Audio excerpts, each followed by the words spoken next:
50% dikasih.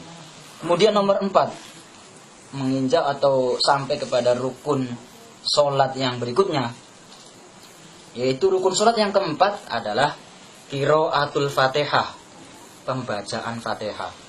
Pembacaan fatihah, baca surat fatihah ini rukun, Pak. Orang sholat, la sholata liman lam yaqra' bi fatihatil kitab, kata hadis. Orang yang sholatnya tidak baca surat fatihah, batal sholatnya, tidak dianggap. Jadi maksudnya, maka surat fatihah itu wajib. Maka orang hidup Islam harus bisa baca fatihah, Pak. Itu Al-Quran, satu buku Al-Quran itu yang wajib, yang hukumnya wajib dipelajari cuma fatihah, yang lain sunnah. Karena fatihah itu nanti mau dibawa dibaca sholat. Kalau yang lain sunnah hukumnya, tidak wajib. Karena kalau wajib banyak orang berdosa. Karena banyak orang yang tidak sempat belajar mengaji Al-Quran. Tapi cuma Al-Fatihah saja harus kita hafal. Tapi ya lebih bagus lagi semuanya, lebih bagus lagi. Jadi yang keempat adalah rukun sholat, yaitu pembacaan Fatihah. Nah, pembacaan Fatihah itu, Pak, bacaan Fatihah dalam sholat mempunyai walaha ahadu asyara syaraton, ada 11 syarat. Ketika kita baca Al-Fatihah jadi makmum atau jadi imam, baca Fatihah di dalam sholat harus memenuhi 11 syarat supaya Fatihahnya sah.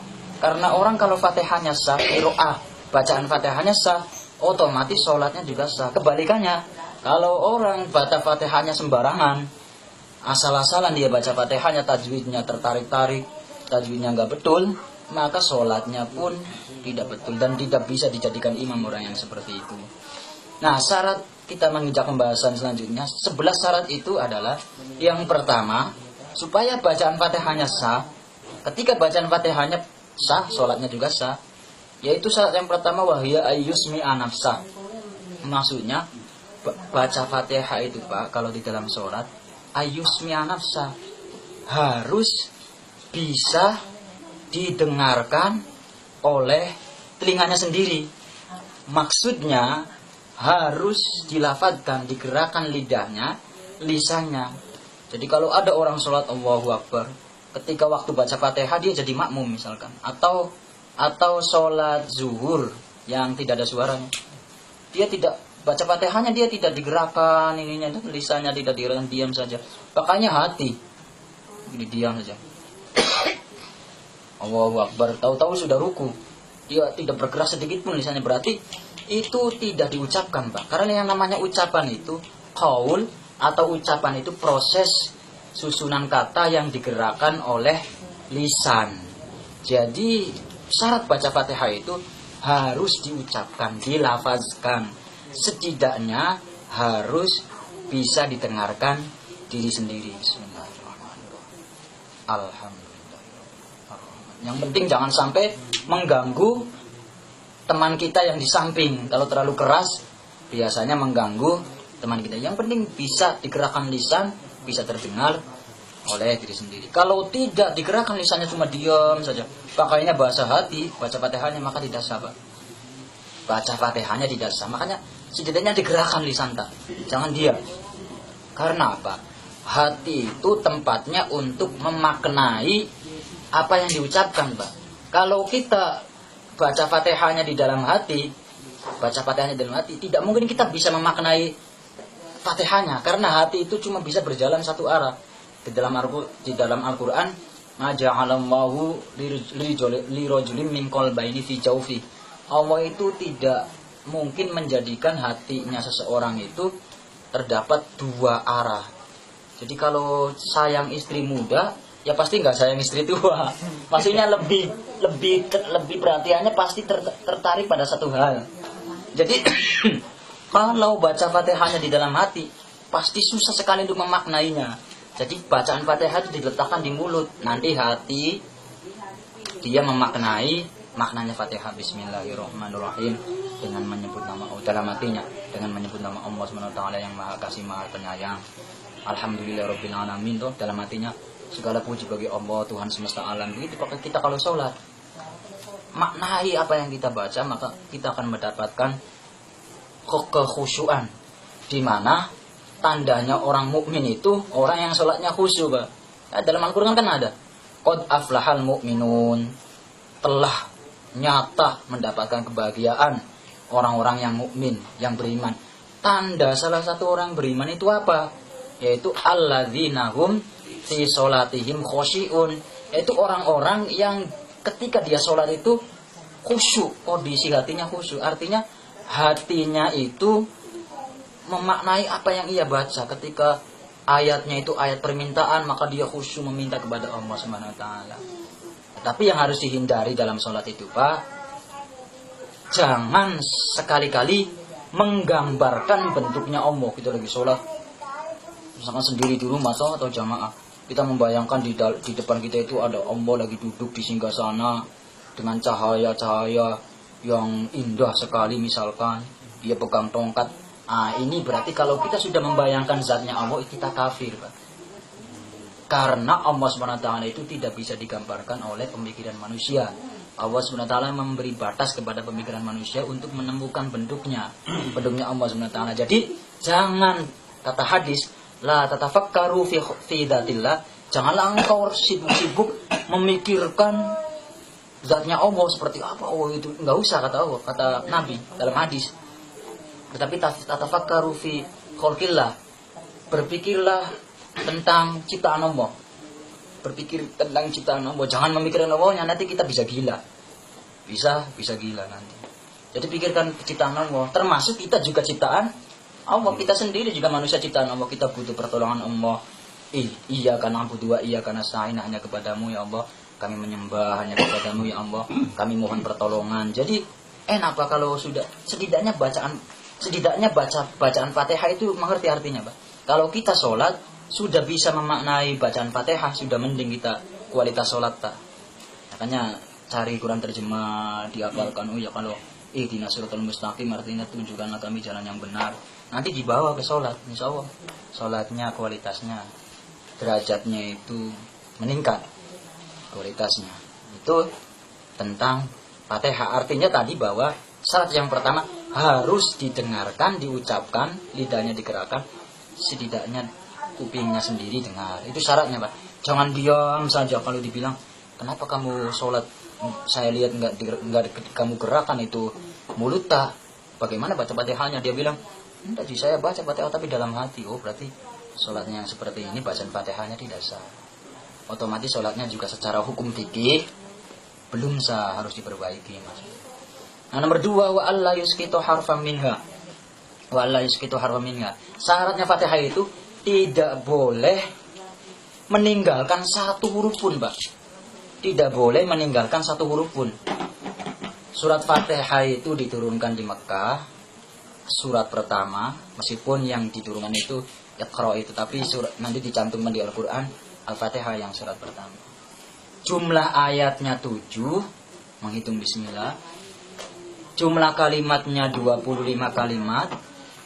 Jumlah hurufnya 139 huruf. 139 huruf dari bismillah sampai waladolin. Itu ada 139 huruf. Kalau tidak percaya kita hitung sendiri. Tasdidnya ada 14. Nah ini walla yusqito harfan minha, tidak boleh meninggalkan satu huruf pun dari bacaan Fatihah. Ketika meninggalkan satu huruf pun dalam bacaan Fatihah, maka hukumnya Fatihahnya itu bacaan Fatihahnya tidak sah, otomatis sholatnya juga tidak sah. Contohnya meninggalkan huruf. Contohnya misalkan iya karena na'budu wa iya karena nasta'in. Iyanya itu iyanya tidak panjang. Seharusnya kan iyanya ada alif. Iya karena na'budu wa iya karena nasta'in. Jadi dia baca iya karena na'budu wa iya karena nasta'in. Iya karena na'budu wa iya karena nasta'in. Jadi cepat dia baca, tidak alifnya itu berarti dia tertinggal, nggak dibaca. Berarti ini termasuk contoh membuang satu huruf daripada Al-Fatihah. Contohnya ihdinas siratal mustaqim. Mustaqimnya itu tidak panjang, padahal ada ya mati. Ihdinas siratal mustaqim. Ini biasanya ada di sholat tarawih ini. Iya, tarawih. Sholat tarawih ada imam, dia jurusnya jurus lari panter dia. Bismillahirrahmanirrahim. Alhamdulillahirabbil alamin arrahmanir rahim maliki yaumiddin iyyaka na'budu wa iyyaka nasta'in. Sudah berapa huruf yang dibuang dia? Banyak alif, banyak ya mati. Yang dibuang harusnya kan bismillahirrahmanirrahim. Alhamdulillahirabbil alamin. Alamin Ar-Rahmanir Rahim. Jadi kalau terakhir itu pasti dia panjang karena ada ya mati. Kalau cepat dibacanya cepat berarti otomatis dia membuang huruf ya itu. Nah, qiraah yang seperti ini batal qiraahnya, bacaan Fatihahnya batal sholatnya. Maka kita kalau sementara dalam perjalanan masuk mau jamaah sholat tarawih, baru imamnya jurus panter, nggak usah terusan, kita pulang saja. Nah, sholat tarawihnya di rumah, nggak apa-apa sendiri. Daripada sudah capek-capek, nggak sah sholatnya, percuma tuh. Maka bacaan Fatihah ini peraturannya betul-betul harus dipahami. Jadi intinya tidak boleh meninggalkan satu huruf pun. Yang panjang harus dipanjangkan, yang pendek pun harus dipendekkan, jangan ditambahi. Jadi intinya nggak boleh mengurangi, nggak boleh menambahi. Nah itu peraturannya bacaan Fatihah. Makanya orang kan kalau misalkan mau mau mengundang imam, dia perhatikan Fatihahnya. Kalau Fatihahnya nggak betul, sudah nggak bisa itu dijadikan imam. Wala siddatan min siddatiha al-arba'in asyarah. Begitu juga tidak boleh mengabaikan, meninggalkan tasdid-tasdidnya Fatihah yang ada 14. Jadi Fatihah itu Pak, surat Fatihah punya tasdid jumlahnya 14. Ke-14-nya ini tidak boleh Pak dihilangkan atau diabaikan satupun. Harus dibawa, diingat-ingat, ditekankan, dijelaskan. Ada 14, coba saya hitung. Bismillahirrahmanirrahim. Yang namanya tasdid kan Pak, ini ditekan toh, ditekan sedikit ditahan baru dilepaskan. Bismillahirrahmanirrahim. Ya, tasdid. Kalau di dalam bahasa Arab namanya tasdid. Kalau orang sini bilang sya'du, ya, sya'du. Sya'du atau tasdid. Nah, sya'dunya itu ada 14. Ada 14 dan harus jangan ditinggalkan satupun. Jadi ada Bismillahirrahmanirrahim. Alhamdulillahi Rabbil Alamin Ar-Rahmanir-Rahim Maliki Yaumiddin Iyyaka na'budu wa iyyaka nasta'in Ihdinas siratal mustaqim Siratal ladzina an'amta 'alaihim ghairil maghdubi 'alaihim waladdallin. 14 pas. Ini 14-nya nggak boleh ditinggalkan. Kalau satu pun ditinggalkan batal bacaan Fatihahnya, apalagi dia jadi imam, bahaya. Kasih batal semua sholatnya orang. Bahaya itu. Jadi harus fokus ke 14-nya itu harus dibawa. Apalagi Pak, paling bahaya ini kalau dia buang tasdidnya iyyaka. Kata fifi iyyaka bal ini taqoda maknahu kafaro li'anna iyyaka mukhaffafan ismun li dawi syamsi. Apalagi kalau dia buang tasdidnya lafaz iyyaka. Iyyaka kan ada dua. Iyyaka na'budu wa iyyaka nasta'in. Nah, dia bacanya karena lagunya enak. Iyyaka na'budu wa iyyaka nasta'in. Iyyaka na'budu wa iyyaka nasta'in. Enggak, kan harusnya kan iyyaka na'budu wa iyyaka nasta'in. Ditekankan iyanya. Dia baca iyyaka na'budu wa iyyaka nasta'in. Enggak ada tasdidnya toh? Iyyaka na'budu wa iyyaka nasta'in. Itu enggak ada tasdidnya. Beda dengan iyyaka na'budu wa iyyaka nasta'in. Kalau orang baca iyyaka tidak dikasih tasdid, bahaya ini Pak artinya. Artinya itu berarti kan kalau dikasih tasdid kan iyyaka na'budu, hanya kepadamu ya Allah. Iyyaka itu kalau dikasih tasdid maknanya hanya kepadamu ya Allah. Na'budu kami menyembah. Wa iyyaka nasta'in, dan hanya kepadamu ya Allah kami memohon pertolongan. Tapi kalau tasdidnya hilang jadi iyyaka na'budu wa iyyaka nasta'in, maknanya hanya kepada cahaya matahari saya menyembah, hanya kepada cahaya matahari saya memohon pertolongan. Maka di sini kafaro, bisa kafir itu Pak.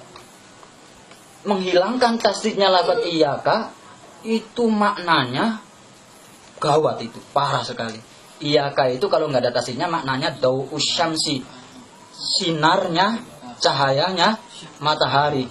Nanti sudah susah kita sholat, dirasa kita orang muslim, berarti kita seperti agama Zoroaster, agama Persia yang menyembah api, atau agama Shinto Jepang yang menyembah matahari. Karena Iyyaka na'budu wa iyyaka nasta'in. Hanya kepada cahaya matahari saya menyembah, hanya kepada cahaya matahari saya memohon pertolongan. Bahaya itu. Makanya tidak boleh ditinggalkan satupun tasdidnya. Harus diingat-ingat, harus teliti. Kalau dia lupa, nggak didapat tasdidnya. Harus diulangi ayatnya. Dia sudah mengerti toh, tapi dia lupa. Mulutnya itu kebablasan. Jadi nggak ada tasdidnya tadi. Diulangi, nggak apa-apa. Harus diulangi malah. Wajib diulangi karena dia kehilangan tasdid, kehilangan sya'du. Harus dibawa. Ada 14 tasdid, harus dibawa semua. Hilang satu, batal Fatihahnya, batal sholatnya. Makanya harus teliti. Nah itu tentang tasdidnya, hurufnya juga jangan. Terus wala yubdilu harfan minha biharfin. Tidak boleh wala yubdila harfan minha biharfin. Tidak boleh mengganti hurufnya diganti dengan huruf yang lain. Contohnya kalau setiap daerah itu beda-beda. Kalau di Sunda dia mengucapkan ha menjadi ha. Bismillahirrohmanirrohim. Harusnya kan Bismillahirrohmanirrohim ha.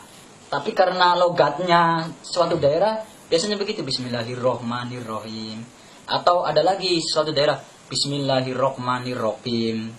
Beda-beda. Di sini misalkan ghairil magzubi harusnya magdu do diganti zu magzubi itu dites